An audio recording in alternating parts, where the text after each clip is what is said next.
All right, I'd like to turn to our next segment now. And in this, I'd like to focus on social issues. You have both been open about the role that faith has played in your lives. Can you discuss in detail a time when you struggled to balance your personal faith and a public policy position? Senator Kaine. Yeah, that's an easy one for me, Elaine. It's an easy one. I'm really fortunate. I grew up in a wonderful household with great Irish Catholic parents. My mom and dad are sitting right here. I was educated by Jesuits at Rockhurst High School in Kansas City, my 40th reunions in 10 days. And I worked with Jesuit missionaries in Honduras now nearly 35 years ago, and they were the heroes of my life. I try to practice my religion in a very devout way and follow the teachings of my church in my own personal life. But I don't believe in this nation, a First Amendment nation, where we don't raise any religion over the other and we allow people to worship as they please, that the doctrines of any one religion should be mandated for everyone. For me, the hardest struggle in my faith life was the Catholic Church is against the death penalty, and so am I. But I was governor of a state, and the state law said that there was a death penalty for crimes if the jury determined them to be heinous.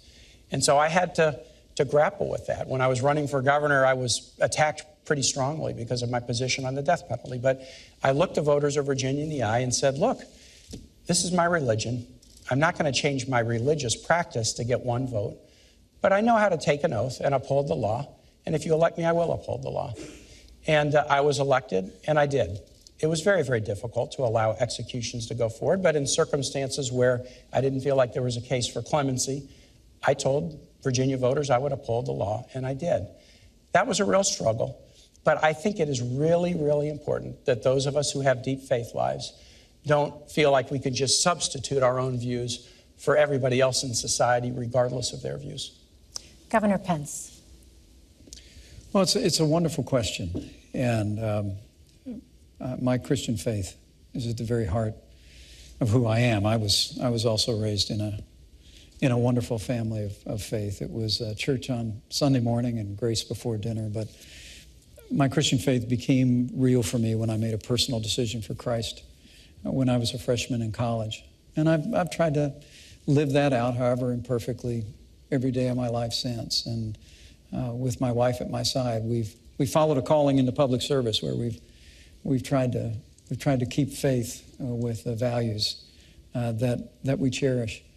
And with regard to when I struggle, I appreciate and I have a great deal of respect for Senator Kaine's sincere faith. I truly do. That's shared. But for me, I would tell you that for me, the sanctity of life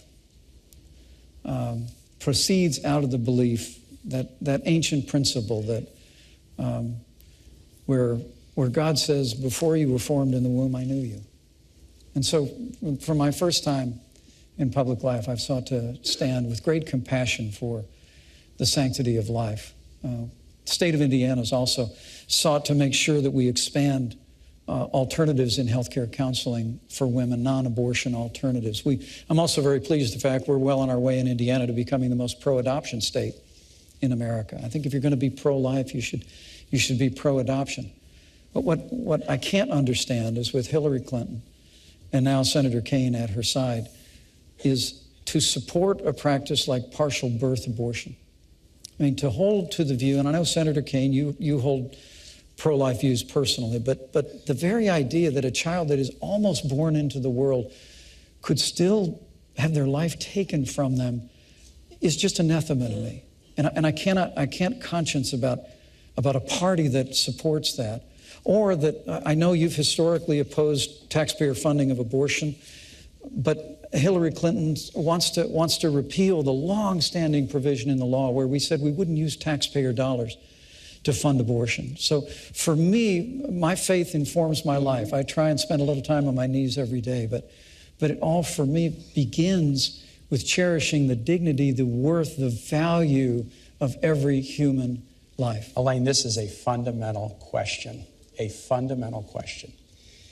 Hillary and I are both people out of religious backgrounds. Her Methodist church experience was really formative for her as a public servant.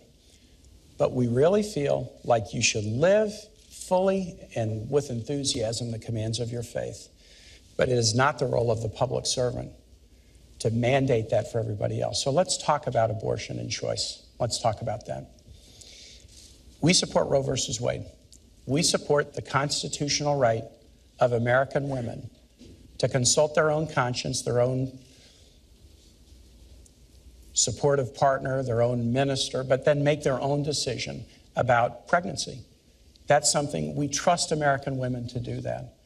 And we don't think that women should be punished, as Donald Trump said they should, for making the decision to have an abortion. Governor Pence wants to repeal Roe versus Wade. He said he wants to put it on the ash heap of history. And we have some young people in the audience who weren't even born when Roe was decided. This is pretty important. Before Roe versus Wade, states could pass criminal laws to do just that, to punish women if they made the choice to terminate a pregnancy. I think you should live your moral values.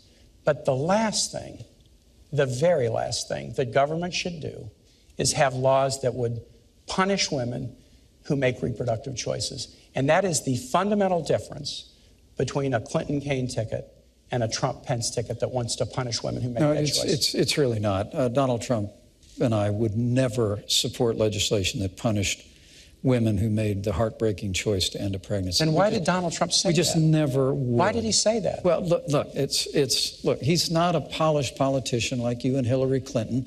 And so, well, I would admit that's not a polished exactly the way he means them, but I'm telling you what other policy of our administration would be. Great line from the Gospel of Matthew. From the fullness of the heart, the mouth speaks. Yeah. When Donald Trump says women should be punished, or Mexicans are rapists and criminals, I'm telling or John McCain's not a hero, he is showing you who he is. Senator, you whipped out that Mexican thing again. Look. Can you defend it? There are criminal aliens in this country, Tim, who have come into this country illegally, who are perpetrating violence and taking American lives. You want to use a big tar brush against Mexicans? He also said, and many of them are good people. You keep leaving that out of your quote. And if you want me to go there, I'll go there. But there is a choice here, and it is a choice on life. I couldn't be more proud to be standing with Donald Trump, who's standing for the right to life. It's a principle that Senator Kaine, and I'm very gentle about this because I really do respect you, it's a principle that you embrace. And I've appreciated the fact that you've supported the Hyde Amendment, which bans the use of taxpayer funding for abortion in the past, but that's not Hillary Clinton's view. People need to understand we can come together as a nation. We can create a culture of life. More and more young people today are embracing life because we know we're better for it. We can, like Mother Teresa said at that famous National Prayer Breakfast. This is important. Let's welcome the children into our world. There are so many families around the country who can't have children. We could improve adoption so that families that can't have children can adopt more readily those children. Why don't you trust women to make this choice for themselves? We can encourage people to support life. Of course we can, but why don't you trust women? Why doesn't Donald Trump trust women to make this choice for themselves? That's what we ought to be doing in public life, living our lives of faith or motivation with enthusiasm and excitement, convincing each other, dialoguing with each other about important moral issues of the day. But on fundamental issues of morality, we should let women make their own decisions. Because a society can be judged by how it deals with its most vulnerable, the aged, the infirm, the disabled, and the unborn. I believe it with all my heart, and I couldn't be more proud to be standing with a pro-life candidate in Donald Trump.